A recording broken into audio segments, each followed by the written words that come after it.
We are looking at comprehension strategies for students with mild to moderate reading disabilities. How do you help enhance their ability to create meaning with print? Because that's what reading is.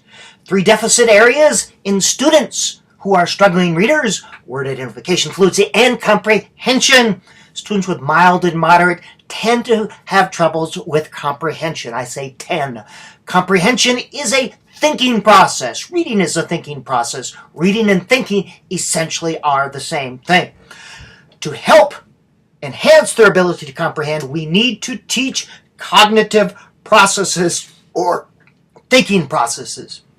We know also that writing enhances thinking, so that should be part of it. 3 very simple and elementary comprehension processes or strategies that we will look at here. Grammar, predictive grammar profile, very simple. Story grammar, and keep it simple.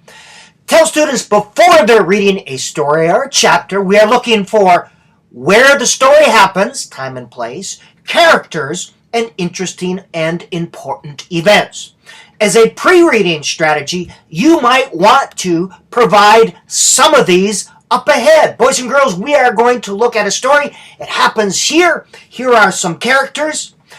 But eventually you want to tell students that as you read the story, you are going to record these things in their journal. And this is in a journal page of the journal. So, start reading it out loud or by themselves. After 1 or 2 pages, stop and have students record any interesting characters or settings. I do events at the very end. Then if they're able to read silently or feel comfortable, have them finish the chapter and then record any characters, settings, or interesting or important events. Things that they think are interesting and important. And you should not put a judgment on that. The goal of this is not to measure comprehension or see if they're reading the story. The goal is to develop cognitive processes. In the same way, in the journal, have them draw a picture or a symbol to remind them of something that happened in this chapter or story. Again, we're bringing in different ways of thinking, visual, to help enhance thinking processes. This is a good review then. As they read the next chapter, review what happened in the previous chapter. Story grammar, keep it simple. Predictive grammar, same thing. Predicting is a cognitive process we are teaching. Record the story or chapter.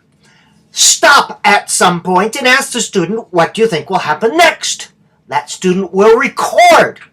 And then the important thing is they list 1 or 2 clues. Prediction is not a guess. It's a guess based on clues. Was the prediction correct? Yes or no? If no, what did happen? They can do this as a pre-reading strategy as well. Give them a story preview or have them read the first paragraph. What do you think will happen? Or what do you think will happen next?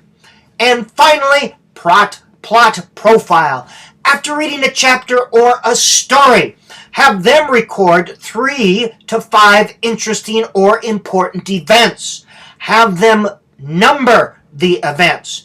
And then create a line graph, 1 to 10 on the horizontal axis, and number it along the vertical axis. Number it along the horizontal axis according to the number of interesting or important events.